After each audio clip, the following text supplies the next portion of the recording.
इस लेक्चर में EPR notification जारी किया है मिनिस्ट्री ऑफ इन्वायरमेंट ने, इसके बारे में डिस्कस करेंगे। ये प्लास्टिक जो पैकेजिंग वेस्ट है उससे रिलेटेड है।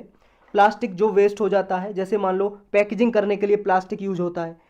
जैसे मान लो आप कोई वस्तु लेके आओगे, गुड्स लेके आओगे, कुरकुरे लेके आए, ये प्लास्टिक में पैक होके आया, तो वो प्लास्टिक का कैसे यूज किया जाए, कैसे रिसाइकल रीयूज किया जाए, तो इसके लिए ये रूल्स है, नियम है।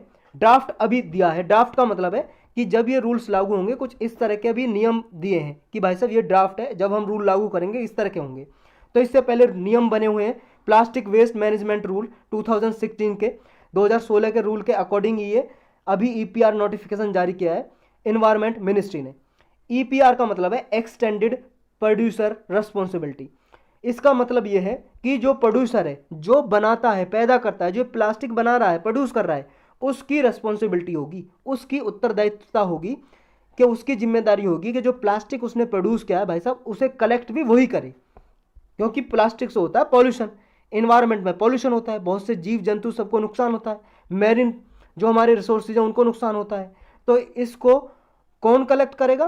प्रोड्यूसर, बनाने वाला ही प्रोड्यूसर है जो वो कलेक्ट करेगा। ये है ईपीआर। तो पूरा डिटेल में पढ़ते हैं इनके बारे में, बहुत ही ज़्यादा इंपॉर्टेंट है मेंस के लिए। तो देखो, ड्राफ्ट स्पेसिफाई करता है कि जो वेस्ट की क्वांटिटी है वो कितनी होगी, इसको कैसे मैनेज किया जाएगा। जो भी प्रोड्यूसर है या इंपोर्टर है, कोई मान लो सामान मंगा रहा है, बाहर देश से आयात कर रहा है, या कोई प्रोड्यूसर है, कंपनी बना रही है, या कोई ब्रांड ओनर है, वो जो भी जनरेट करता है, जो भी ये प्लास्टिक पैकेजिंग वेस्ट है इंडिया में, जो भी जनरेट करता है, उनके लिए रूल्स बनाए हैं।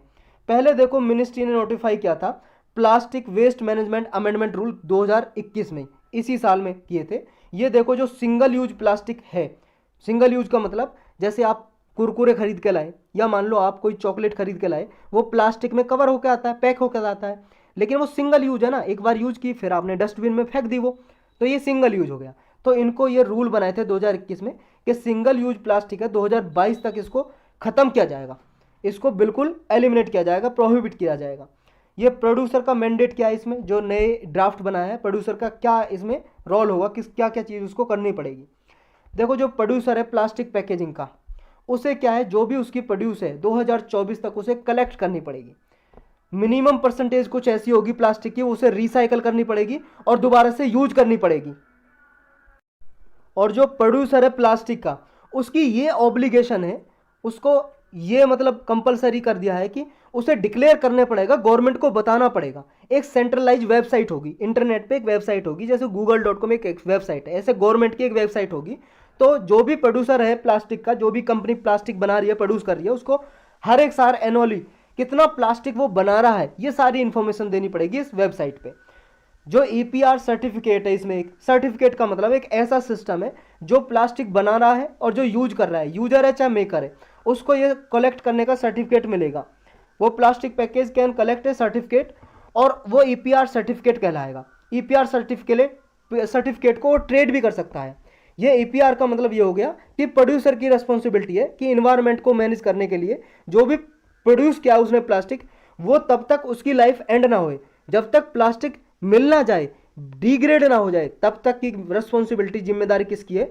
उस कंपनी की जो बना रही है, प्रोड्यूस कर रही है प्लास्टिक को, कि वो उसका मैनेज करेगी तब तक। ये जो सर्टिफिकेट है, देखो जैसे मान लो कोई प्रोड्यूसर है, एक कंपनी है ए, उसने मान लो प्लास्टिक बनाया लेकिन वो कलेक्ट नहीं कर पाई, तो उसका शॉर्टफॉल हो गया, यानी कि उसके जो टारगेट था वो टारगेट अचीव नहीं कर पाई। तो मान लो बी कंपनी होगी एक दूसरी, उसका टारगेट अचीव कर लिया, उसने टारगेट से ज़्यादा अचीव कर लिया, जितना मतलब उसका टारगेट था कि भाई साहब इसने मान लो 10 टन प्लास्टिक जनरेट किया है, और उसने 10 टन से ज़्यादा 12 टन या 20 टन प्लास्टिक को रिकलेक्ट कर लिया, दोबारा से कलेक्ट कर लिया और रीयूज कर लिया। लेकिन भाई साहब इसकी कमी होगी, इसने क्या है, इसका टारगेट तो था 10 टन का, ये 8 टन ये यूज कर पाया, तो इसने जो 3 टन ज़्यादा किया है, तो 2 टन का ये इससे ले लेगा अनुमति, परमिशन इससे ले लेगा कि भाई साहब मुझे 2 टन आपका दे दो, मैं गवर्नमेंट को दिखा दूंगा कि मैंने इससे खरीद लिया, मैं आपको पैसे दे दूंगा। ये ए कंपनी पैसे दे देगी बी कंपनी को कि ये लो पैसे भाई साहब, और मुझे ये अपना 2 टन दे दो, तो ये 2 टन का परमिशन दे देगा, और इसका पूरा 8 + 2 10 टन टारगेट पूरा हो जाएगा, और फिर ये गवर्नमेंट को बता देगा। तो ये ईपीआर सर्टिफिकेट ऐसे होंगे जो ट्रेड किए जा सकते हैं। ट्रेड, जैसे आपने पढ़ा होगा कार्बन ट्रेडिंग के बारे में, कार्बन क्रेडिट के बारे में पढ़ा होगा, क्योटो प्रोटोकॉल में ये जो आए थे कार्बन क्रेडिट, ऐसे ही कुछ ये हैं जो ईपीआर सर्टिफिकेट ऐसे ट्रेड किया जा सकता है। End of life disposal. देखो ये क्या है, कुछ फ्रैक्शन ही प्लास्टिक का ऐसा होगा जो जैसे मल्टी मटेरियल प्लास्टिक है या मल्टी लेयर्ड प्लास्टिक है, वो क्या है, वो यूज किया जा सकेगा रोड बनाने में, रोड कंस्ट्रक्शन में, वेस्ट टू एनर्जी में, वेस्ट टू ऑयल में, सीमेंट किल्स में, सीमेंट जहाँ पे बनाया जाता है, ऐसे जो भट्टे होते हैं जहाँ पे ईंट वगैरह सीमेंट बनाया जाता है, वहाँ पे यूज हो सकता है। ये मेथड देखो प्रेस्क्राइब जो भी है, कौन इसे बनाएगा, सेंट्रल पॉल्यूशन कंट्रोल बोर्ड है, वो कैसे डिस्पोजल करना है ये सारे नियम कानून कौन बनाएगा, सेंट्रल पॉल्यूशन कंट्रोल बोर्ड, कि किस तरह से आपको ये मेथड यूज करने हैं, रिसाइकल करने में, रीयूज करने में, कलेक्ट करने में। ये प्लास्टिक पैकेजिंग की देखो कुछ कैटेगरी बताई गई है इसमें। एक है रिजिड प्लास्टिक। रिजिड प्लास्टिक वो हो गया ऐसा प्लास्टिक प्रोडक्ट जो कठोर होता है, जो ऐसे प्रोडक्ट में यूज किया जाता है जैसे लॉन चेयर हो गई, जो कुर्सी होती है, बकेट हो गया, कोई टॉडलर टॉय हो गया, टॉडलर टॉय का मतलब बच्चों वाले खिलौने होते हैं, इनमें जो यूज होता है ये हो गया रिजिड प्लास्टिक। एक होता है फ्लेक्सिकल, ये फ्लेक्सिबल प्लास्टिक। फ्लेक्सिबल ऐसा होता है देखो जो सिंगल लेयर का प्लास्टिक होता है या मल्टी लेयर का भी हो सकता है, जिसमें एक लेयर तो डिफरेंट टाइप्स ऑफ प्लास्टिक की यूज होती है और एक दूसरे प्लास्टिक की यूज होती है। तो प्लास्टिक सीट हो सकती है, कैरी बैग हो सकते हैं, जैसे मान लो जिस प्लास्टिक में आप कपड़े खरीदने लेके गए और उस प्लास्टिक में रख के लेके आते हैं ना, पॉलीथीन पन्नी जिसे बोलते हो आप, उसमें रख के लेके आते हो, वो हो गया फ्लेक्सिबल प्लास्टिक।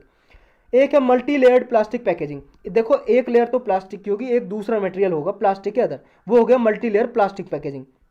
टारगेट क्या है इसमें, देखो टारगेट लक्ष्य ये रखा है, कंपनी जो भी मान लो कम से कम इतना तो दो कलेक्ट करेंगी, 2021-22 तक वो करेंगी 35%, 2022-23 तक करेंगी 70% कलेक्ट कर लेंगी जो भी प्लास्टिक उन्होंने प्रोड्यूस किया है, और 2024 आते आते 100% वो कलेक्ट कर लेंगी जितना भी उन्होंने प्रोड्यूस किया है।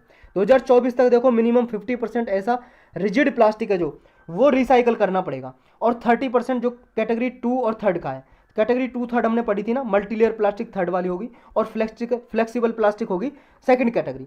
तो देखो रिजिड प्लास्टिक कम से कम 2024 तक 50% तक रिसाइकल करना है दोबारा से, और 30% कैटेगरी 2 और 3 वाला।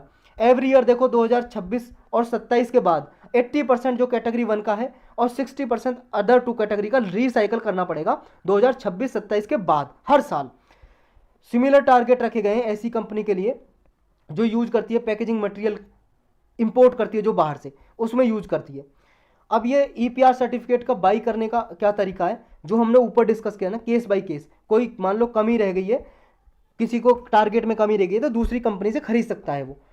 तो इसके नियम भी मैकेनिज्म कैसे यूज होगा, एक सेंट्रलाइज ऑनलाइन पोर्टल पे ये एक्सचेंज किया जा सकता है, उसको सीपीसीबी डेवलप करेगा, सेंट्रल पॉल्यूशन कंट्रोल बोर्ड ये मैकेनिज्म बनाएगा किस तरीके से आप खरीद और बेच सकते हो ईपीआर सर्टिफिकेट को।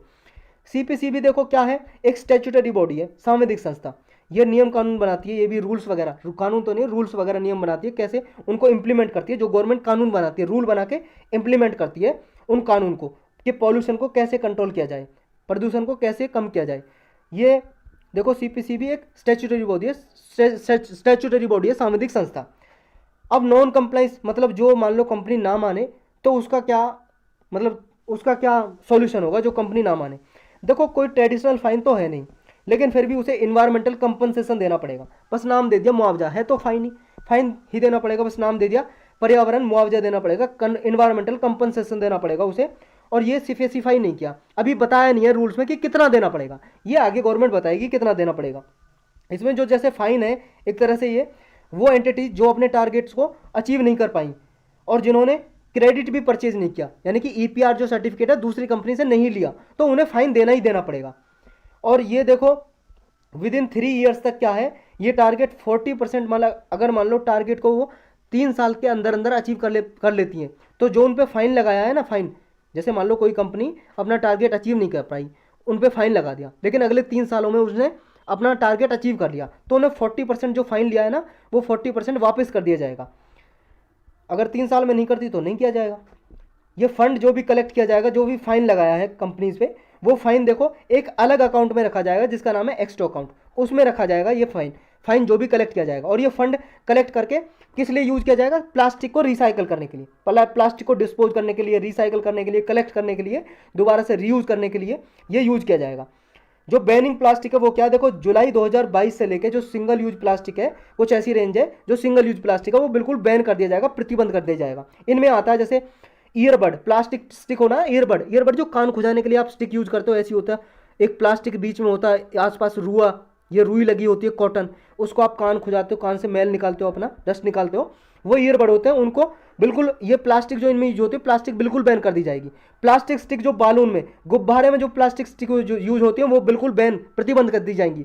जो प्लास्टिक के झंडे होते हैं फ्लैग, वो बंद कर दिए जाएंगे। कैंडी स्टिक, ऐसे कुछ ऐसे और भी बहुत सारे प्रोडक्ट हैं जो बिल्कुल बैन कर दिए जाएंगे, प्रतिबंध कर दिए जाएंगे।